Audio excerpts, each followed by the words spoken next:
스데반의 순교와 더불어 예루살렘 교회는 큰 시련이 찾아왔습니다. 스데반을 죽인 유대주의자들이 한 사람을 죽이는 것으로 만족할 수 없었기 때문입니다. 여기에 앞장선 사람은 바리새인 청년 사울이었습니다. 그는 세상에 예수 추종자를 없애는 것을 하나님 섬기는 표식으로 삼았습니다. 훗날 사울의 자기 고백인 사도행전 26장 10절과 11절을 보면은 대제사장들에게서 권한을 받아가지고 많은 성도를 옥에 가두며 또 죽일 때에 내가 찬성 투표를 하였고 또 모든 회당에서 여러 번 형벌하여 강제로 모독하는 말을 하게 하고 그들에 대하여 심히 격분하여 외국 성에까지 가서 박해하였고 라는 사울이 훗날 회개하는 그런 장면을 봅니다. 사울은 그리스도인을 박해하고 스데반을 돌로 쳐 죽일 때 증인이 되고 교회를 없애는데 선봉에 섰던 사람입니다. 하지만 사울과 유대주의자들의 박해로 예루살렘 교회는 뿔뿔이 흩어지고 죽임을 당하지만은 이런 사건의 뒤편에는 하나님의 계획과 목적이 있습니다. 이것을 찾아서 해석하는 것이 성경학자들의 일이고 또 우리의 삶에 일어나는 곤란한 일 배후에 존재하는 하나님의 뜻을 찾아내는 것이 성도들의 지혜인 것입니다. 오늘은 예루살렘 교회의 고난이라는 제목으로 하나님의 말씀 받고자 합니다. 말씀을 듣는 모든 성도님들에게 고난 속에서 하나님의 뜻을 발견하는 지혜와 은혜가 임하기를 축복합니다. 먼저 예루살렘 교회에 찾아온 고난입니다. 본문 1절에서 3절을 다시 보면 사울은 그가 죽임당함을 마땅히 여기더라. 그 7장에는 스데반의 죽음, 스데반의 순교에 대해서 기록을 하고 있지요. 그날에 예루살렘에 있는 교회에 큰 박해가 있어 사도 외에는 다 유대와 사마리아 모든 땅으로 흩어지니라. 경건한 사람들이 스데반을 장사하고 위하여 크게 울더라. 사울이 교회를 잔멸할 새 각 집에 들어가 남녀를 끌어다가 옥에 넘기니라고 했습니다. 예루살렘 교회의 집사 스데반을 죽인 유대주의자들은 피에 굶주린 사자처럼 헐떡였습니다. 그들은 모든 회당을 다니며 그리스도인을 찾다가 이제는 각 집을 다니면서 그리스도인들을 찾아내기 시작했습니다. 여기 잔멸이라는 헬라말 리마이 오마이는 더럽히다, 유린하다, 흔적을 없애다, 황폐하게 시키다 라는 뜻을 가지고 있는 말입니다. 이것은 당시 유대주의자들이 얼마나 살기가 등등했고 피에 굶주리고 있었는지를 짐작하게 하는 말입니다. 이 일에 선두에 선 사람이 사울이었습니다. 그는 집집으로 찾아다니며 남자든 여자든 누구든지 그리스도인이면 끌어내었습니다.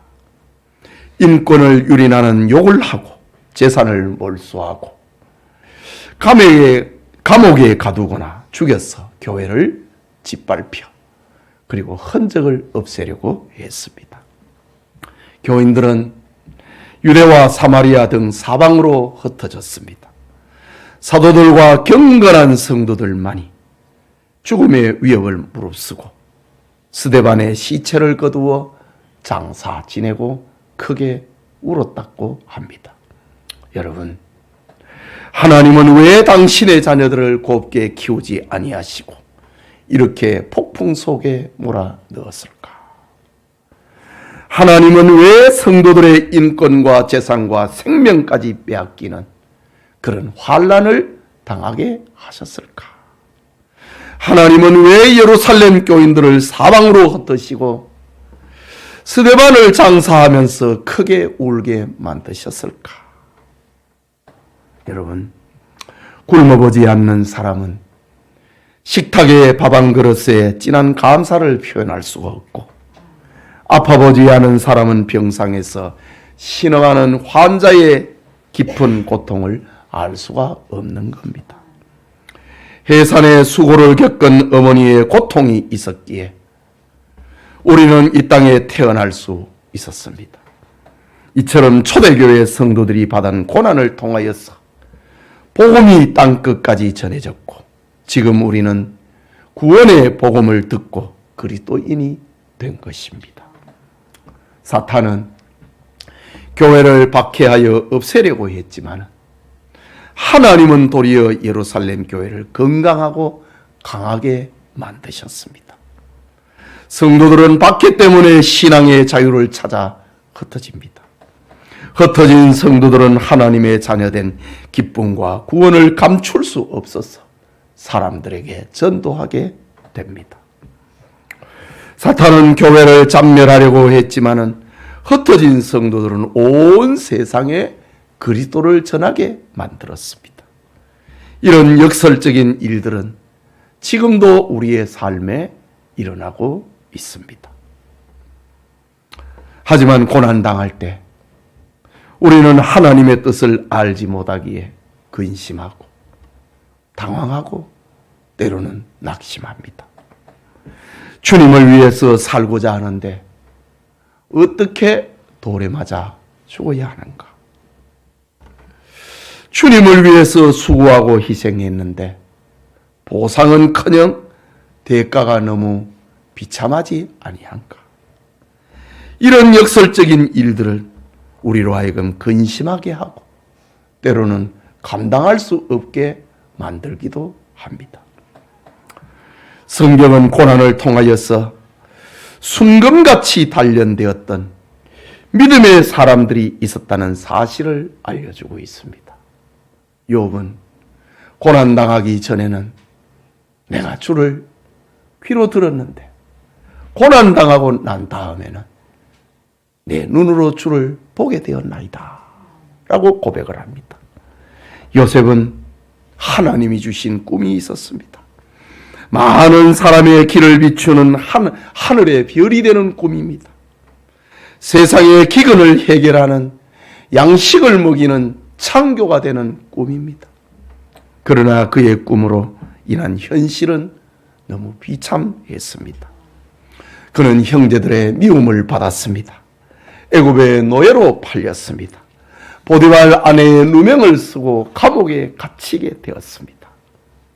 그러나 요셉은 그 감옥에서 애굽의 바로왕을 대면하는 사람들을 만나게 됩니다. 감옥에서 만난 술 맡은 관원장의 추천으로 그는 왕 앞에 서게 되고, 그리고 애굽의 총리가 되어 하나님께 받은 꿈을 이루게 되는 겁니다. 여러분, 시편 92편에는 의인은 종려나무같이 번성한다 라는 말이 있습니다. 종려나무의 특징은 최악의 상황에서 최상의 열매를 맺는 나무로 유명합니다.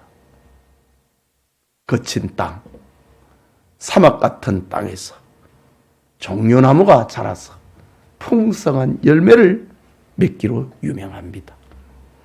성도는 어떤 환경 속에서도 생존하고 풍성한 열매를 맺는다는 말입니다.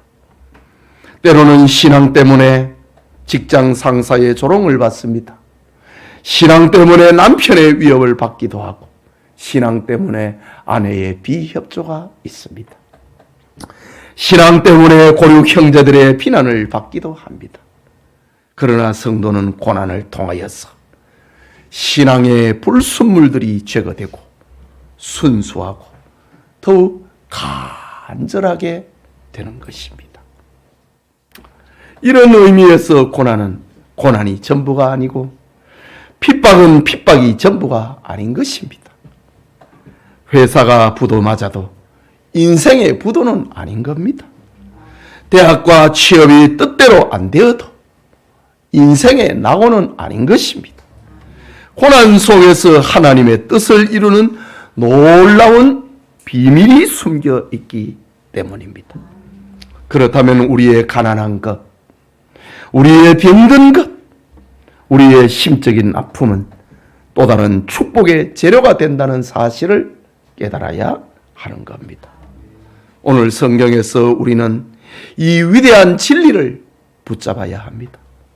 개인이나 교회나 고난당할 때 하나님의 소리를 들어야 하고, 고난을 통하여서 축복의 소리를 들을 수 있어야 하는 겁니다. 예배드리는 우리 성도님들에게 고난을 통하여서 하나님의 음성을 들을 수 있는 그런 은혜가 모두에게 있기를 축복합니다. 그게 둘째로 고난을 통하여서 확장된 선교 구역을 봅니다. 본문 1절에 그날에 스데반이 죽던 그날을 말합니다. 그날에 예루살렘에 있는 교회에 큰 박해가 있어 사도 외에는 다 유대와 사마리아 모든 땅으로 흩어지니라고 했습니다. 또 4절에는 그 흩어진 사람들이 두루 다니며 복음의 말씀을 전할세라고 했습니다. 이것은 예루살렘에서 유대와 사마리아와 땅 끝으로 선교 구역이 확장되는 것을 말하고 있습니다. 예루살렘 교회 성도들은 자신들이 당한 박해 때문에 고향을 등진 실향민이 되었습니다. 슬픔과 두려움이 그들에게 임하였습니다. 하지만 그들은 직장 때문에 피난 다니는 사람이 아니었고, 돈과 명예를 따라 움직이는 사람이 아니라 신앙 때문에 순례자의 길을 걷는 이들이 된 것입니다. 사실 예루살렘 교회는 지금까지 전도와 선교의 필요성에 소극적이었습니다. 사도행전 1장을 보면은 그들은 예수님의 분부에 따라서 예루살렘을 떠나지 않고 마가의 다락방에 모여 기도하면서 성령을 기다렸습니다. 오순절에 임한 성령의 강림으로 예루살렘 교회는 120명의 제자가 3,000명이 되고 5,000명이 되고 그 숫자를 셀 수 없을 만큼 많아졌습니다. 그뿐만 아니라 예루살렘 교회에 기적이 일어났습니다. 오순절을 맞이하여 세계 각지에서 온 순례객들이 모두가 자기 언어로 그리스도의 죽음과 부활의 소식을 듣는 기적이 일어났습니다. 학문 없는 갈릴리 어부 출신들이 담대하게 설교하는 능력이 나타났습니다. 안전병해가 일어난 기적이 일어났습니다. 성령을 속인 자에게는 심판을 받는 기적이 일어났습니다. 가난하고 약한 사람들을 돕는 사랑의 기적이 일어났습니다. 이쯤 되면은 사람들은 현실에 안주하려고 합니다. 여기가 좋사오니 라는 생각이 자리 잡게 되는 겁니다. 이쯤 되면은 낯선 길을 가려하거나 모험하려고는 하지 않습니다. 예루살렘 교회는 스스로 결단할 수가 없었습니다. 자원해서 전도자가 되고 개척자가 되기를 원하지 않았습니다. 결국 하나님께서 예루살렘 교회를 고난 속에 넣으심으로 예루살렘에서 온 유다와 사마리아와 땅 끝으로 흩어서 전도인의 길을 가게 하신 겁니다. 여러분, 사도행전의 문맥을 보면은 예루살렘 교회에 나타난 기적의 역사는 7장으로 끝납니다. 그리고 8장부터 나타나는 핵심 단어는 박해와 흩어짐, 잠멸할세와 전할세라는 언어가 사도행전의 8장 후반부에 흐르는 핵심 단어들입니다. 인간적으로 생각하면은 박해와 흩어짐은 최악의 조건이고 상황입니다. 그러나 하나님은 이 최악의 상황을 자신의 뜻을 이루어가는 기회로 만드셨던 겁니다. 예배드리는 성도님, 하나님은 여러분의 절망을 소망으로 바꾸는 분임을 믿으시기를 바랍니다. 하나님은 여러분의 좌절을 축복으로 만드시는 분임을 믿으시기를 바랍니다. 본문 3절을 다시 봅니다. 사울이 교회를 잔멸할새 각 집에 들어가 남녀를 끌어다가 옥에 넘기니라 라고 했습니다. 이거는 하루 만에 일어난 일들이 아닙니다. 제법 시간이 흘렀습니다. 회당 조사를 다 하고 그 다음에는 각 가정의 호구를 조사하면서 그리스도인을 색출해내는 이런 일들이 벌어졌습니다. 예루살렘 교회의 상황이 좋아진 것은 없었다는 말입니다. 지금까지 기적을 체험했던 성도들이 얼마나 기도했겠습니까? 옆집에 살던 그리스도인이 체포되어 잡혀가는 것을 보았습니다. 얼마나 기도했겠습니까? 스데반이 순교당할 때 이 억울한 상황을 불쌍히 여겨달라고 기도했던 사람들입니다. 하지만 상황은 변하지 않았습니다. 오늘날 우리의 기도가 어떤 것입니까? 대부분 우리의 기도는 상황이 변하기를 기도합니다. 병이 낫기를 위하여 기도하고 지나가기를 위하여 기도하고 취업이 이루어지기를 위하여 기도합니다. 사업이 잘 되어 돈을 많이 벌기를 위하여 기도합니다.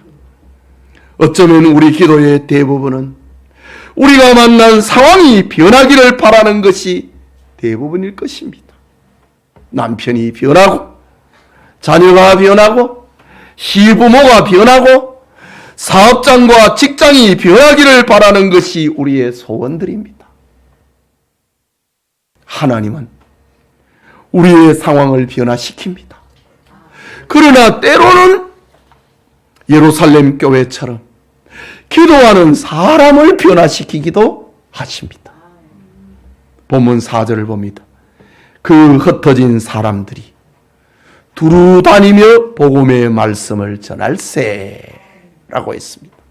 여러분, 사도행전 1장 8절에 오직 성령이 너희에게 임하시면 너희가 권능을 받고 예루살렘과 온 유대와 사마리아와 땅끝까지 이르러 내 증인이 되리라고 했습니다. 성령이 임하여서 예루살렘 교회는 권능을 받았습니다. 그러나 온 유대와 사마리아와 땅끝까지 이르러 증인이 되는 것은 하지 않았습니다. 그런데 그 흩어진 사람들이 두루 다니며 복음의 말씀을 전할세 라고 합니다. 흩어진 사람들은 머물 곳이 답답하고 먹을 것도 부족했습니다. 이곳저곳을 떠나는 유랑민이 되었습니다. 하지만 그들은 다니면서 예수 그리스도의 대속의 죽음과 부활을 전할 수밖에 없었습니다. 이것이 자신들이 집을 잃어버리고 재산을 잃어버리고 직장을 잃어버린 이유였기 때문입니다. 그들은 좋은 환경을 빼앗기고 불편하고 고통스러운 환경에 있었지만 복음의 말씀을 전했다고 합니다. 오늘날 어떤 교인들은 나에게 이러이러한 조건과 환경이 주어지면 헌신하고 헌금하고 전도하겠다는 말을 합니다. 하지만 좋은 환경이 되면 정말 헌신하고 헌금하고 전도할까요? 현재의 부족을 합리화하는 핑계와 명분은 아닐까요? 성경은 때를 얻든지 못 얻든지 항상 힘쓰라고 했습니다. 성도는 본래 하나님의 은혜를 입은 사람들이기 때문에 감사하고 헌신해야 할 사람들입니다. 하나님은 예루살렘 교회에 그 일을 하게 하시려고 고난 속에 넣은 것입니다. 오늘 성경을 보십시오. 그 흩어진 사람들이 두루 다니며 복음의 말씀을 전할세 라고 합니다.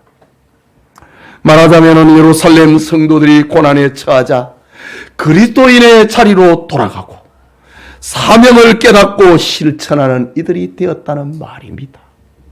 하나님은 예루살렘 교회의 고난을 통하여서 성도의 성도된 본분과 사명을 깨닫게 하신 겁니다. 우리 중에 지금 고난당하는 분이 있습니까? 그 고난을 통하여서 자기 사명을, 자기 본래를 깨닫는 그런 은혜가 있기를 축복합니다. 사랑하는 영천의 성도 여러분, 영국의 유명한 작가요 신학자인 C.S. 루이스의 삶을 다룬 섀도우랜드라는 영화가 있습니다. 90년도에 만들어진 영화인데 독신으로 살아온 루이스가 이혼녀와 결혼을 해서 때늦은 사랑을 찾는 영화입니다. 하지만 그 사랑의 기쁨은 오래가지 못합니다. 아내가 골수암에 걸려서 죽었기 때문입니다. 루이스가 고통 속에서 외친 한마디는 관객들의 심금을 울립니다. 지금의 고통은 그때 행복의 대가이다. 영화의 명대사입니다. 지금의 고통은 그때 행복했던 날의 대가다. 이 말로 아내의 죽음을 받아들이면서 끝나는 영화입니다. 여러분, 천국이 아닌 세상에서 사람의 고통과 행복은 동전의 양면과 같은 겁니다. 한쪽만 취하겠다는 것은 불가능합니다. 그래서 다윗은 고난당하는 것이 내게 유익이라 이로 말미암아 내가 주의 율례들을 배우게 되었나이다. 고난을 통하여서 다윗은 진짜 신자가 되었고 진짜 사명인이 되었다는 말입니다. 성도는 고난을 통하여서 행복을 배우고 고난을 통하여서 그리스도인으로 성장하게 되는 겁니다. 예배드리는 성도님, 스데반 집사가 순교하기 전까지 예루살렘 교회는 병자를 고치고 사랑하고 가난한 자들을 돕는 아주 얌전하고 신사적인 기독교인들이었습니다. 그러나 고난을 통하여서 그들은 온 사방에 흩어진 난민이 되어 구원의 소식을 전하는 증인으로 살게 됩니다. 얌전하고 신사적인 기독교인에서 고난을 통하여서 담대하고 능동적이고 적극적인 그리스도인으로 살게 됩니다. 내가 직장 빼앗겼다. 내 재산 다 빼앗겼다. 내 집을 빼앗겼다. 나는 예수님을 믿는다는 이유 때문에 예수님을 포기할 수 없어. 나는 예루살렘을 떠나 순례자의 길을 살고 있다. 얌전한 기독교 신자에서 아주 적극적이고 능동적인 신자로 변화되었던 겁니다. 그들은 하나님의 말씀을 이루는 고난을 통하여서 하나님의 말씀을 이루는 그리스도인이 되었습니다. 고난은 이처럼 성도의 본분을 깨우쳐주고 성도의 사명을 깨닫게 한다는 것을 알려주고 있습니다. 고난의 뒤편에는 하나님의 소리가 있다는 걸 말하고 있는 것이 오늘의 성경입니다. 예배드리는 성도님, 예루살렘 교회가 받은 고난처럼 여러분에게 어떤 어려움, 어떤 정신적인 고통이 있습니까? 하나님이 우리에게 주시는 가난한 것도, 병든 것도, 힘겨운 삶도 축복의 재료가 된다는 것을 믿으시기를 바랍니다. 고난을 통하여 하나님의 소리를 듣고 고난을 통하여 하나님의 뜻과 목적을 깨닫는 은혜가 우리 모두에게 있기를 주님의 이름으로 축복합니다. 우리 같이 말씀을 생각하고 기도합시다. 여러분에게 어떤 고난이 있습니까? 거기에서 하나님의 소리를 들으십시오.